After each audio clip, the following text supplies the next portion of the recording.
Good afternoon, or good evening, or indeed good morning, depending upon where you are in the world. Welcome to the IBM Input webinar. This webinar is brought to you by Utilities 400, industry experts and solution providers for the IBM Enterprise. Now today you'll learn how top businesses running on IBM input data into their IBM systems. We'll be discussing how businesses control data integration and what technologies they use to complete this. Speaking of which, we'll be completing live demonstrations on how these businesses solve their data integration issues, so this should be very interesting to the audience. Now, my name is Andy Nicholson, and I'm joined by Judith Close, Senior Consultant at Utilities 400. Welcome to the webinar, Judith. Hello, everybody. Now, before we start, a bit of housekeeping.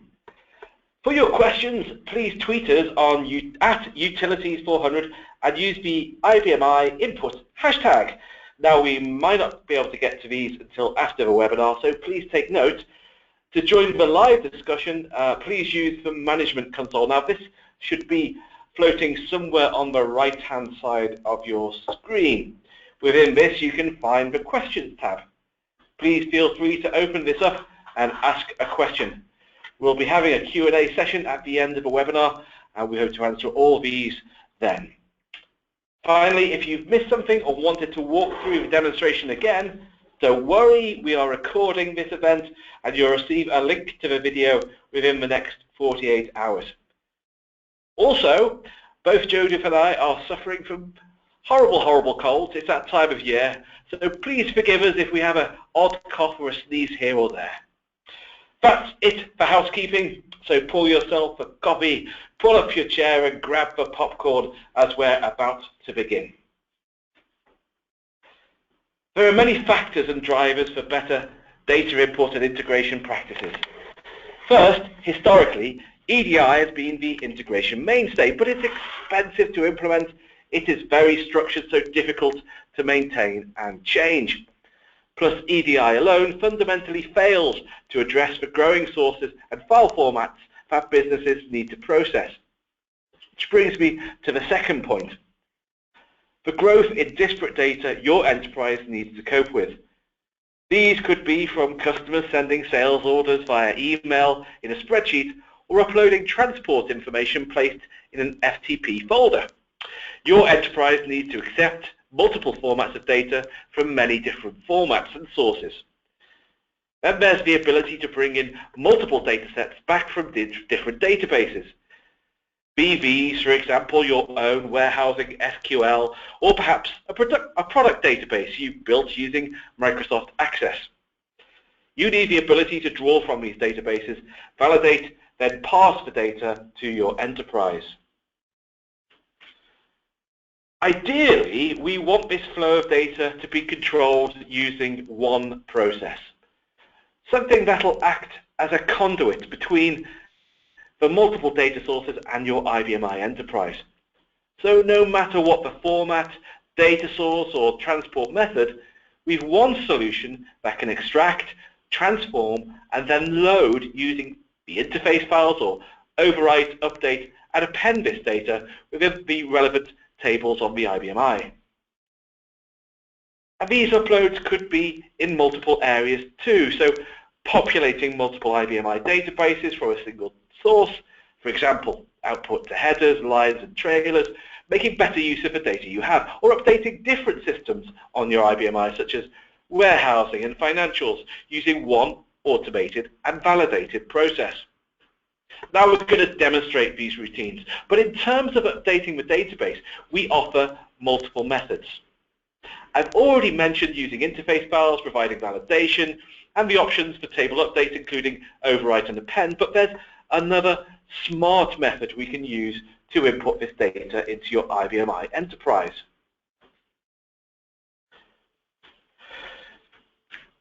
The screen updates. Alternatively, we can choose input. To input the data we receive from multiple file types via the green screen. Now, using a virtual terminal, we can process data as if it was a member of the administration team. but that never takes a break, is never off ill, and works 24/7. This process is particularly popular in areas such as sales order processing and stock transaction, but can be used in any process that currently demands laborious manual data input via keyed-in data. I'll provide you with some examples of how businesses have done this, but before I do, let's show you how it's done. I'm going to pass you over to Judith Close now, who will demonstrate a few common scenarios that you may well probably recognize within your own IBM I enterprise. Judith will be demonstrating methods of getting data into your enterprise using 3 of the most popular data formats we hear from our customers that they are asked to accept every week. And these are, of course, XLS, XML, and SQL. Judith, welcome to the webinar. Now, I'm just going to turn the screen over to you and make you the presenter.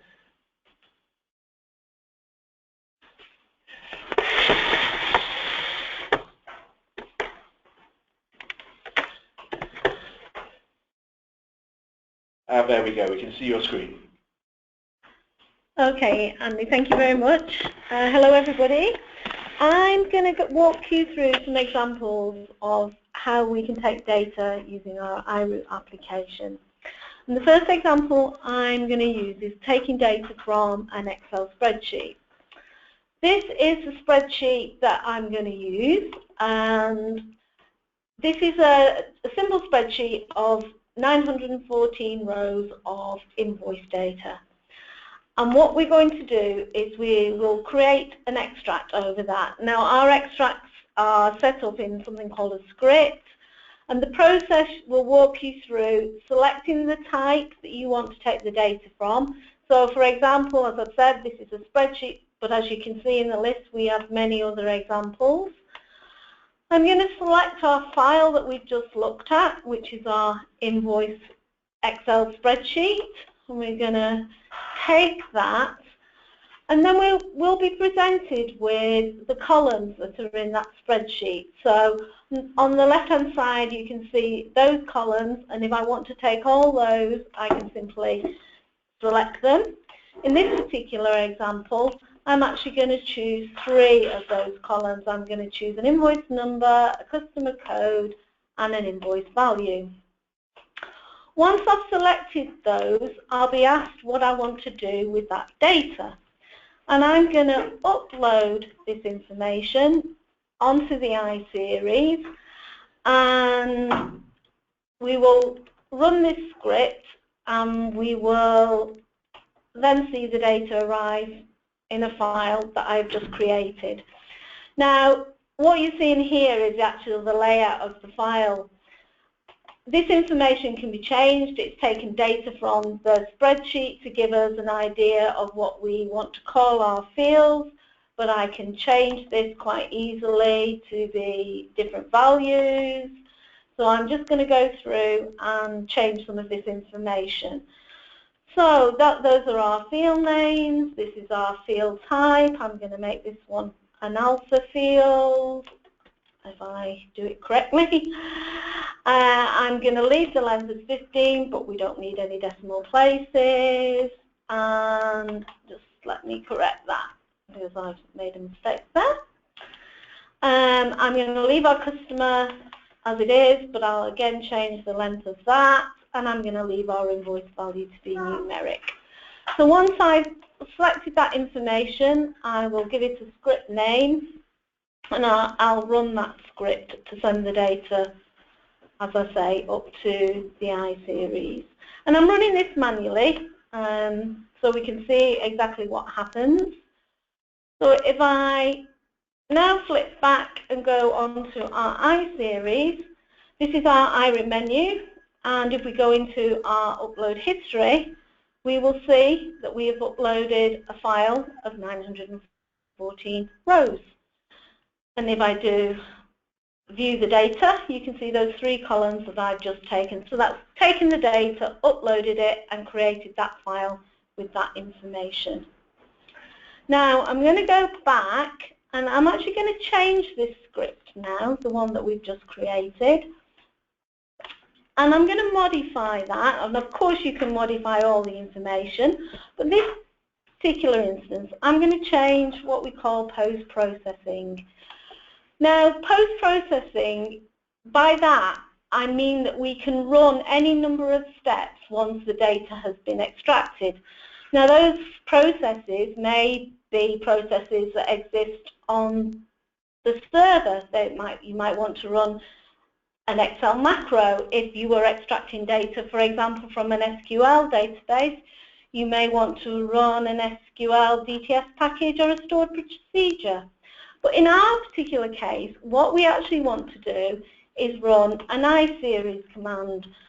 And this will be sent along with the data, and when the data arrives on the iSeries, creates the file, it will run this command. So if we simply add that and we run the process again we're running this manually, let's run the information, and that again, if I quickly go onto our iSeries, then we should see the information. And if you just bear with me one moment. Okay, there we have, we've run the upload again. Now, this time, I'm just going to look at the log, and just to show you, there's the post-processing, or the program that we wanted to call after the data had been uploaded. Now, as you can see, this is a log of absolutely everything that has been uploaded. iRoot has full traceability, keeps all the history of every transaction that you do, and we'll give you in detail exactly what's happened. And that program that we have just run will have sent a message to our message queue to tell us that that had been processed successfully. Now, I'm going to go back onto the server, and I'm going to talk about how you can automate this process, because of course here I've been running things manually, and that is not what iRoot is all about. iRoot is designed to automate every single step that you want to do. So obviously that includes running these scripts whenever data is available. Now, we have 4 ways that we can do that. One of them is a schedule. And if I just look at the schedule options that are available to you, we can run this script at a specified time every day, every week, every month. So you can set a schedule for that. You can also run it on an hourly basis, or indeed every so many minutes. The choice is yours if you use a schedule. The next option that we have for running the process is by what we call file detection. So if I just go into this particular example here, this is something we have set up, and I'll just explain exactly what I mean by this. File detection is actually monitoring folders.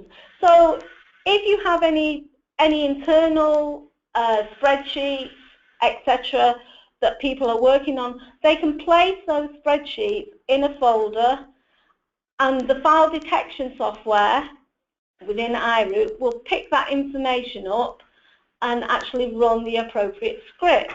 So in this example here, we're actually monitoring a folder called process, we're running a script called invoice upload, and when that script is processed, we will move the file from the folder into a process folder, and we will also add the date and time. And I shall try and illustrate that to you now. So we've got this is our spreadsheet, which I'm going to actually take a copy of, and I'm going to put that in our folder that we were just monitoring. Now, that is the invoice spreadsheet, and that will be picked up by our file detection, and as you can see, that's gone from the folder, and if we went to our processed folder, it's in there with the date and time. So that's another way that you can actually pick up and automate the process. Now, we also have another method. I've said there was 4, so this is the third one. And this is our web and stroke FTP detection. So again, it's the same principle as monitoring a folder, but this time we're monitoring an FTP site. So this is extremely useful when you are receiving data from third parties. From third parties, you can either go to their FTP site and collect the data, or if they choose, or if you choose, they put their data on your FTP site, we can pick it up from there. So in this particular case, this is our FTP site, we have our logon credentials. Again, we have the folder on the FTP site that we're monitoring.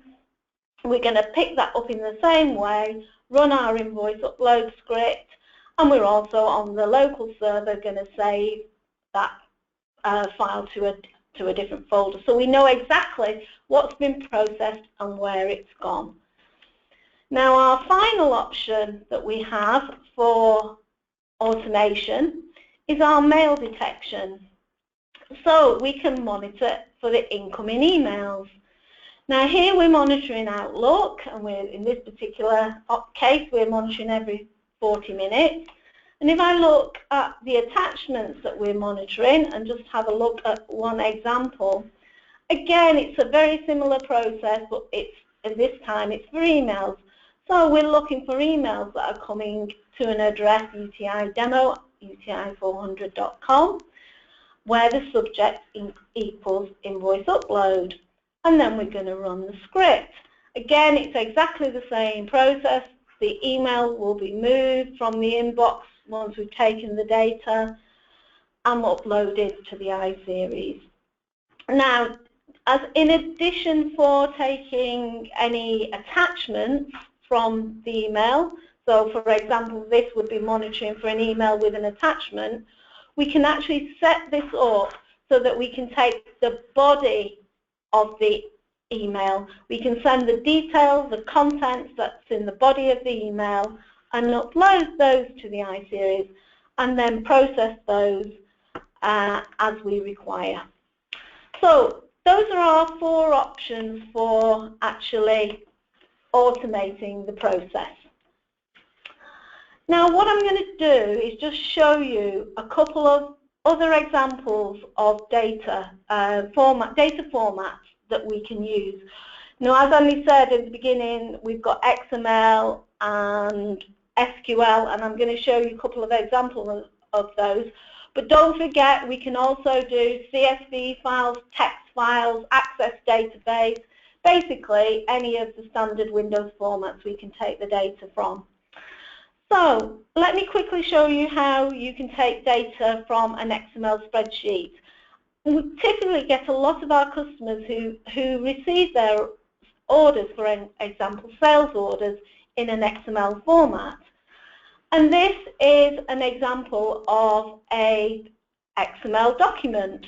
And this is actually an order. It's a single order and contains 9 lines, 9 order lines. So if I go and create another script, in exactly the same way as we did for the Excel, I'm going to select XML this time. I'm going to locate the XML document that I actually want to take the data from. So we're just selecting that information. And when we've done that, we need to specify where our order lines information begins. So we've given it those details.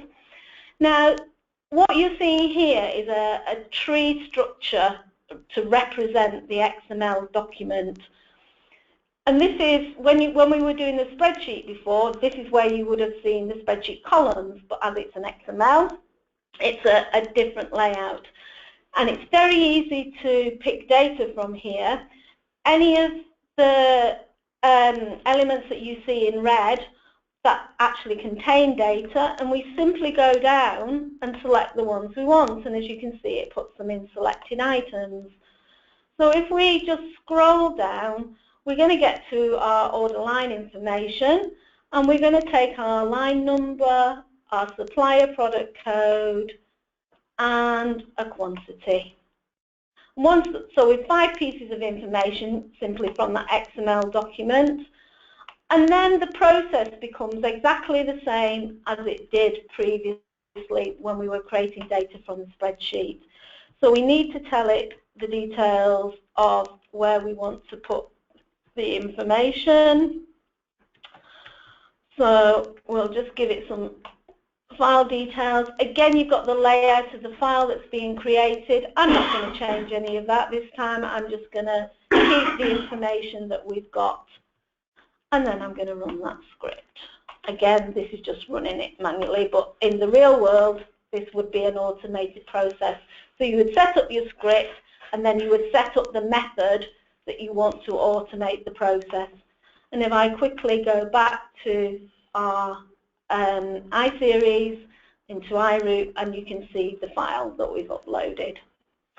So let's go back and let's just quickly create a script over an SQL database. So this time we're selecting an SQL server. That's the details of our SQL server have been identified. We'll just connect to that. And then these are our databases within the SQL server. So we select that. We then get a list of tables to choose from. I'm going to use the customer master one. I'm going to select all the fields. And again, we're now back at the same place as we were previously. And I'm just going to give it the information it needs to create the file. Okay, and again, I'm taking the defaults that we've got, and we'll give it a name, and we'll run that script. Okay, and again, if I go back to our iSeries, and there you can see there's the file arrived. This time it's 198 rows of data, and we'll just quickly look at the information that we've got in there. Okay, so those are some other formats, and as I say, we can do text, CSV, Access Database. Now, previously I talked about automating the process, and when you get the data on the iSeries, actually calling another step, one of your own programs, for example, that you might want to run to process that data that's in the file to the next step. We have our own options to do this, and one of these is an iRoot definition. And if I quickly go into our history, I'm going to explain what an iRoot definition can do, but just if you can note here that we have something that we've uploaded previously called sales order, and it's got some validation errors against it. And if I quickly view those details, so these are the validation errors that have been detected, and we've got problems with a number of the records in the uploads to do with the products, to do with the prices. Now all that has been detected via our iRoot definition. And if I show you what an iRoot definition can do, we'll use the sales order upload as an example. If we go into our input file, that's the file that has been uploaded automatically through iRoot. What we're actually doing with this file, this is a sales order, so this upload contained one sales order, and we want to process that and write this to our sales order files in our ERP application. We've got an order header, order details, and an order trailer in this particular case, and we're actually adding records here. And if I quickly look behind the scenes of the order header, what you can see here are any of the fields in blue are the fields from the order header file, and all we're doing is mapping the fields from the file that we just uploaded into those fields. In addition to the fields from the file, we can put constants. We can also do calculations, so we can put calculated fields in there. And we can also link to existing database files and populate the output files with that information. We can also determine how we want to write the information to these files. So we have something where we can say that we want, for example, this is an order header, we're processing one order at a time, so of course we only want to write one order header record. When it comes to the detail lines, we actually want to write all the detail lines, and that's every record in this case. So we have a number of ways of controlling how we output to these files. If we go down, one of the most important points, and this is where you've seen in our upload log the validation errors that we contain, that we had, this is controlled by our validation rules. And you can have any number of rules set against different fields within the file that we've uploaded. And we have two rules. We have one against the product, and we're simply saying here, this is an existence check. Does the item exist on our item master file? We also have a check on our prices. And what we want to say here is that the price must be in a range of between 30 and 60. So you can see how easy it is to apply validation rules. That data will be uploaded, and then we can decide how do we want to process that.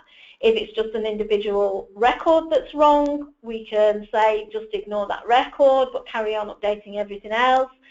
If it's a sales order, we might just want to say, no, we don't want to take the order onto the system.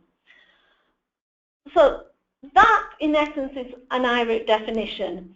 Now, as well as writing records, the IROOT definition can actually update records, so it can update your existing database. So you could take, for example, a product master file and update the descriptions, the costs, if you change your costs on an annual basis, for example, or your price list, you could use IROOT and a definition to actually perform those processes. Now, as well as running an IROOT definition, you can also follow that on by running one of your own programs. And again, that would be what we call the post-processing option. So you can have a combination of a definition and one of your own routines. And if I just give you an example of where we use that, we have a number of customers that have System 21/Aurora as their ERP applications. And we have customers that receive their sales orders, and we use from their different customers. They take those orders are uploaded into work files via IROOT automatically. That information is picked up, and then we have an IROOT definition that will actually populate the standard System 21/Aurora EDI interface files, the AI files. Once that data is in there, we will follow that again automatically by running what we call a post-processing option that will run the standard EDI interface program, therefore taking the data from the AI files that we have just populated and creating the sales orders in their ERP application. So that's one example of how you can use an IROOT definition. Now we have one other way that we can actually, one other option for processing the data that has been uploaded, and Andy alluded to our IKEA product. Now we do use this extensively by our customers as a seamless interface for getting the data into your existing applications, whatever it might be, whatever type of transaction. And again, it could be your sales orders. Now the IKEA product, it is driven by a virtual terminal, which it therefore ensures that the integrity of your database is retained, which is obviously, as you will all know, extremely important. Now, to envisage how IKEA works, you need to imagine a user keying in the data that has been uploaded. Now, Instead of that user, we are using a virtual terminal. The virtual terminal becomes that user. Now, I'm going to show you an example of that. So I'm just going to go and run an existing script that we have. If I run this script, again, this is taking data from a sales order that has been sent in. It's in an XML format. And if we go to the iSeries, we'll see that our purchase order has been uploaded. And we want to take this and we want to create a sales order from this. And if we just look at the history log that shows us everything that's happened, we have a post-processing option that has been called. Now this actually happens to be our IKEA script. So if I come out of our iRoute product and I go into IKEA and we go into our history, again, everything that we do, we all have full history, full traceability of everything that's happened. And as you can see, we have just uploaded an order and it is called one of our scripts. And we're going to look at the session details. Now what you're actually seeing when we go into the session details, we're going to see exactly what the script has done, what the virtual terminal has carried out. So let's take a look. Now the first thing, remember the virtual terminal is just the same as a user, so it needs to sign on. So we've signed on. The next thing we need to do is we need to go to our sales menu. So we've entered our sales menu. We then need to take the option to create a sales order. So we've entered option 1. Now we're actually in the transaction. And this is where we're going to start to enter the data that has been uploaded. So we have a customer number. We have a delivery address. This is the information that came from our file that we've taken. We have some narrative, some instructions. We have our sales items. We have 9 lines, and these are the items. Now, if you have more than the 10 lines that can fit on this current page and you have to page down to enter them, that is absolutely no problem to IKEA. It can key onto multiple pages. Once we've entered our items, we get a confirmation screen giving us our order number, and then we're back to our menu, just as a user would be if they'd entered the details. We're now back at the menu, and we need to sign off. So that's what we do. And that is the end of the IKEA process. So this is, as I say, all automated from start to finish, putting the file on either a folder or an FTP site to the actual order ending up in your ERP application. And by using this particular method, because you're keying the data in, you cannot corrupt or make any mistakes within your database. If there was anything wrong, the IKEA script would capture the information and record it. Obviously, your transactions will not let you enter invalid data. So I hope that you found that useful as an insight to our iRoute and very briefly our IKEA product. And I'd now like to hand you back to Andy. Thank you. And thank you, Judith. Back to my screen. So during the demonstration, Judith was using solutions from our integration solution suite, mainly iRoute, to extract data from the multiple sources and different file and database types, then passing and validating this data to the IBM. But we use some other technologies too to round the process depending upon the input and integration requirements. Now, during the demonstration, we went into a bit of technical detail, and we had to because these solutions are automated. Just showing data appear in a system would be quite boring. So I hope you agree that that was very useful for you. And it's also important too to note that what you saw was a setup once, run always automated process that businesses use as an intelligent conduit between multiple data sources and their enterprise. But how do businesses employ these solutions into fully rounded systems and processes? Well, let me expand upon these using some real-world scenarios we see challenging the IBM I enterprise on a daily basis. Here, we're looking at how customers use these solutions to support the automation of electronic transactions. We're using multi-stream order processes.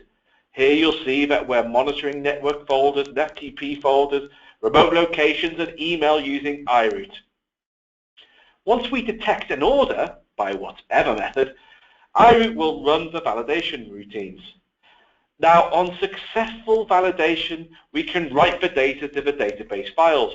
On completion, we can use another one of our solutions, Route 1, to automatically send back a confirmation via email, SMS, or another method. Should the data fail validation, Route 1 then sends back the file to the originator. But get this, we can add comments to a spreadsheet or highlight the cell that fails validation. In addition, we can add notes to the email asking the originator to check and resubmit. The great thing about these processes are that, of course, they're fully automated. It's neat, but understanding the demands of your enterprise may not be quite as simple as this. Now let's take an example from Antler, one of our customers, and look how they use these solutions for interfacing between their logistic partners. First, they deal with all their data export requirements with Route 1 for delivering data in multiple formats and methods depending upon the file and delivery requirements of the recipient. All these processes, from new product details, open orders, sales orders, picking notes, and master data, are automatically processed via a schedule or dynamically depending upon value or trigger. Here we're creating CSVs and XMLs and even text files depending upon the logistics partner to be delivered by a secure FTP and email. So Antler send all this data, but here, and as demonstrated earlier, Antler are receiving multiple files for different purposes. For example, within the top process there, we're monitoring and polling the FTP site every 5 minutes for sales orders to arrive from their logistics partner Clipper. Clipper use a Windows-based ERP that exports these orders as XML and transports them to a sales order FTP at Antler. Now on arrival, iRoute will pick up the XML and pass the data to the IBM I. On arrival, we trigger our virtual terminal, IKEA, to input this data into System 21 using the green screens. This and all the processes you see here are processed automatically. Finally, we see the integration is double pivoted. In other words, we can respond to the data recipients appropriately. In this case, with a weekly receipt of reconciliation data, once processed, Antler sent back a report that detailed exceptions. Now there are plenty more methods and ways in which you can utilize this technology. Here are just 4. Samworth Brothers use it for extracting from SQL databases. We can update stock and product information, exactly what ESPO do. Simon Jersey use it to upload UPS tracking information, customer details and sales orders, while Morphy Richards automate their whole sales order processing system, so it's a 24/7 process. In addition, they upload bill of materials to their database using these processes. But it doesn't stop there. Once the data is on the IBM I, we can use it to trigger other events using Proactive, our IBM I native workflow automation solution that can automate processes without modifying existing code. Now, Proactive monitors database changes and triggers events and workflows depending upon values. In addition, we can execute programs passing parameters from before and after image. But how do businesses use this in real situations? Well, let's go back to this slide and revisit the scenario of the sales orders coming in and confirmation emails being sent back to the customer. Let's take a look at what we can do with this data once values have been written to a table or tables within the IBMI database. As this data is entered into the IBMI, our workflow automation solution is monitoring the tables the data is being written to, and depending upon value, it's triggering an event. In this case, we're looking at order existence. We're reading the customer tables. That'll include their, for example, mobile number, email, or physical address. Then, depending upon the rules for that customer, send the order confirmation back via their preferred method. But we can use the existence and values of this data to trigger other events too. In this case, we want to create the order, so we'll produce a pick note of which they may need additional details, including items such as the bill of materials and stock availability. Finally, taking it a step further, let's take a common scenario that we see daily, that of stock control. Within this situation, we're monitoring all the real-time stock levels on the database. We've added a rule to the automation engine that says, well, if the minimum order quantity is less than 3, then activate a workflow that will send an email to the purchasing department with a completed purchase requisition form. But we can add multiple scenarios within the automation process. For example, if minimum order quantity is less than 1, then we don't want to reorder using conventional methods, which we'd probably look up via cost. We want to look at lead time, which is the LT there. So here we're looking within the database for the supplier with the quickest turnaround. Once we've identified this, we'll automatically launch Route 1 to raise the purchase order and send electronically via email or XML to the supplier. Once the item is received, Proactive notices, because we're looking in real time, that the item has been checked in and the process is reset. It's an extremely comprehensive approach to workflow automation, and as we can monitor any database field on the IBMI, literally anything within your enterprise can be automated. In summary, in 45 minutes, today we've introduced you to technologies that will provide you with multiple methods of getting data both in and out of your IBMI, and indeed all in between too. Now we're pretty much out of time for today, but before we finish, we'll answer the questions we've received during the live webinar. Now I've got one here from Abdul Makdoon. I hope I pronounced that correctly. He says, how do you automate the green screen entry? I think he was referring to the IKEA script that you were seeing earlier. Well, to complete that, we can do one of two things. We can use either a very simple scripting language, or we can record our events and then replay them and edit them accordingly. It's a very simple process. And maybe we'll do that in a separate webinar. We'll take that offline. But yes, we can show you that at a later date. But it's a very simple scripting process that we can do within IKEA to complete that. David Neuer asks, I have weekly part spreadsheet that I currently rekey into the database. Will this solution help? Yes, these solutions are geared around automating data input and integration. In this particular scenario, you could put a spreadsheet into a particular upload folder, or if you're remote, perhaps to the office and you don't have VPN, it would be easier to email it for automated extraction and upload. Our solutions provide the flexibility to adhere to many different processes, so whatever you're planning to do, we can do it with these solutions. Mark Riley asks, can you add wildcards to the mail detection system in iRoute? Yes, I believe you can, can't you, Judith? Yes, you can. Yes, easy. So you can put wildcards in there, because we all know that our customers send information through with different subjects, but you want to capture that information and don't want to miss anything. So yes, you can set that via the subject line, or indeed you can detect different file types or different file names. So there's many different conventions you can add there to make sure that we capture the information you want right first time, every time. Well, that's it from us today, and I think we're pretty much on 45 minutes.